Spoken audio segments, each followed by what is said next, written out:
ఓం శ్రీ సాయిరామ్. తల్లి, తండ్రి, గురువు, దైవము సమస్తము అయిన భగవాన్ శ్రీ శ్రీ శ్రీ సత్యసాయి బాబా వారి దివ్య చరణార విందములకు నమస్సుమాంజలు సమర్పిస్తూ అందరికీ సాయిరామ్.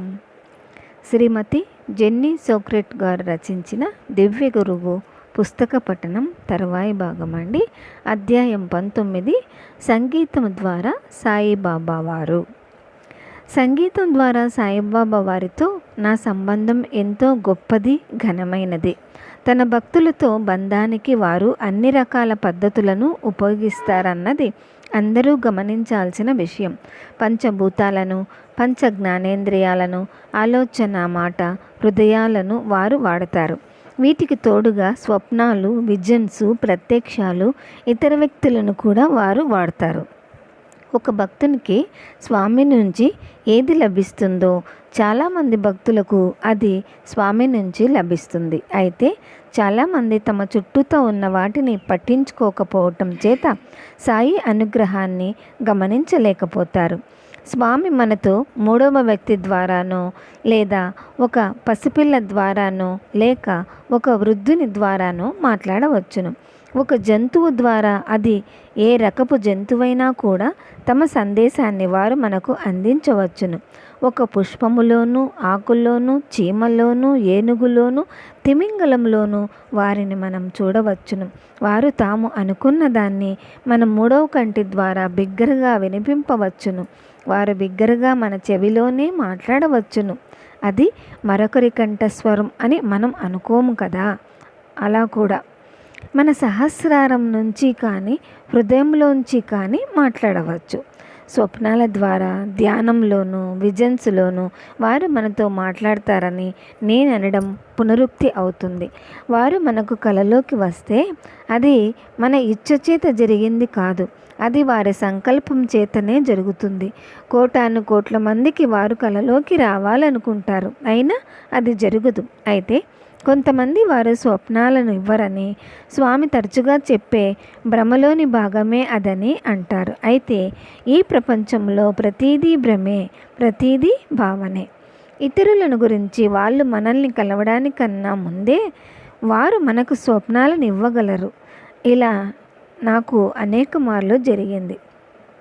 సాయిబాబా వారి కళ వారి మీదనే ఆధారపడి ఉంటుంది. అట్లాగే వారు సంగీతం ద్వారా, అందులోని సాహిత్యం ద్వారా, ఏ భాష ద్వారానైనా, ఏ క్షణంలోనైనా మనం ఎక్కడున్నా మనకు సందేశం ఇవ్వగలరు. సాయిబాబా వారిని కలవడానికి ముందు శాస్త్రీయ సంగీతం వినడానికి ఇష్టపడేదాన్ని, కానీ కొంతకాలం అయ్యాక దాన్ని మానేయాల్సి వచ్చింది. ఈ సంగీతం విన్న క్షణం నుంచి మహదానందంలో మునిగిపోవడమే దానికి కారణం. సాయిబాబా వారిని తరచుగా కలియడం జరిగాక ఇట్లా అనేక మార్లు జరగడంతో దాన్ని ఆపేయాల్సి వచ్చింది. ఒక పాట మనం విన్నప్పుడు భగవంతుని నుంచి దాని ద్వారా మనకొక తర్కము, సందేశము సరైన క్షణంలో మనకు లభిస్తాయి. అదెప్పుడు యాదృచ్ఛికం కాదు, భక్తుల భజన విషయం. అనేక సంవత్సరాలుగా మా ఇంట్లో నేను, మా అమ్మాయిలు తరచూ వీటిని వింటుంటాము. వాళ్ళిద్దరూ వాళ్ళ కుటుంబాలు ఏర్పడి వెళ్ళిపోయాక భజనలంటే ఇష్టపడని భర్తతో నేను ఒంటరిదాన్ని అయిపోయాను. అందువల్ల ఆయన ఇంకా నిద్ర నుంచి లేవకముందరే ఉదయం పలహారం తింటున్న సమయంలో నేను వాటిని వినడం మొదలుపెట్టాను. ఇప్పటికీ ఇదే కొనసాగిస్తున్నాను. స్వామి తమ మధుర విలక్షణ కంఠంతో పాడిన భజనలను విన్న క్షణాలే నాకు బలాన్నిచ్చిన సమయం.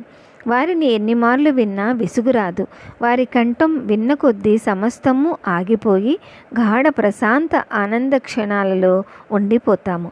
మా వంటింట్లో 10 సంవత్సరాల క్రితం నేనొకసారి ఆలుగడ్డల పొట్టు తీస్తున్నాను. అప్పుడు రేడియోలో ఒక ఫ్రెంచి పాట వస్తోంది.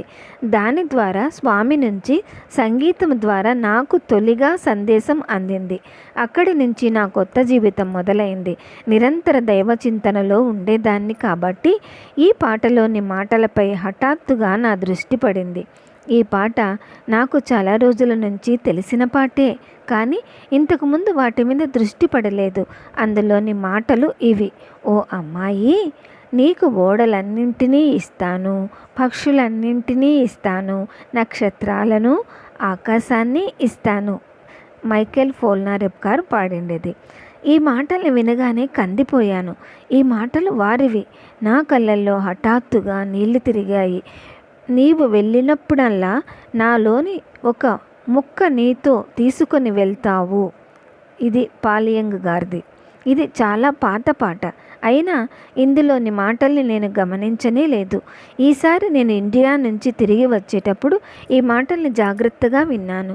ఇండియా నుంచి తిరిగి వస్తున్న ప్రతిసారి నాకేం జరుగుతుందో సరిగ్గా అదే వాటిల్లో ఉందని అర్థమైంది. సాయిబాబా వారిని కొంత నాతో తెచ్చుకుంటాను. ఇండియా నుంచి తిరిగి వచ్చినప్పుడు రేడియోలో ఈ పాట వినేదాన్ని. ఇది యాదృచ్ఛికం కాదు. నన్ను ఇండియాకు పిలిపించుకోవాలని వారు అనుకున్నప్పుడల్లా స్వామి నాకు మరొక పాట వినబడేటట్లు చేసేవారు. రేడియోలో ఈ పాట విచిత్రంగా చాలా మార్లు వచ్చేది. కొన్ని వారాల్లోనే ఇండియాకు వెళ్ళడానికి నేను సర్దుకోవాల్సి వచ్చేది. నేను నిన్ను పిలుస్తుంటే నీకు వినబడటం లేదా? మార్పులు రాబోతున్నాయి. నేను పిలుస్తున్నాను, వినబడుతోందా? రోషన్ హైమే గారిది, బాగ్దాద్ కెఫే నుంచి.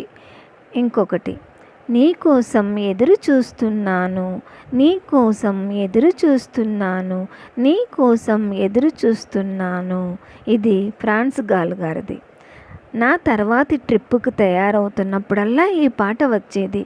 నా కోసం స్వామి ఆతృతతో ఎదురు చూస్తున్నట్లు అనిపించేది. నీ కోసం ఎదురు చూస్తున్నానని చెప్పదలుచుకున్నాను. ఇది మైకేల్ జొనాసస్ గారిది. మళ్ళీ ఎందుకు రావు? తిరిగి వచ్చి ఈసారి నీ మేలు కోసమే ఉండు. కాలాంతం దాకా ఉంటానని మాట ఇచ్చావు నాకు. ఇది పాలియంగ్ గారిది.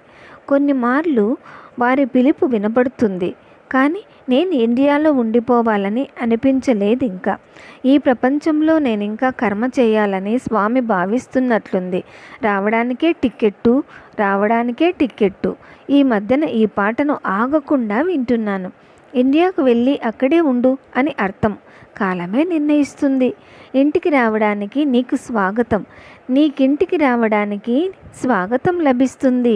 ఇంటికి రావడానికి నీకెల్లప్పుడూ స్వాగతమే. నీవనుకున్న దానికంటే కూడా నీవు మంచిదానివి. నీ ప్రేమ నాపై చూపగలిగితే నీవింటికి రావడానికి స్వాగతం.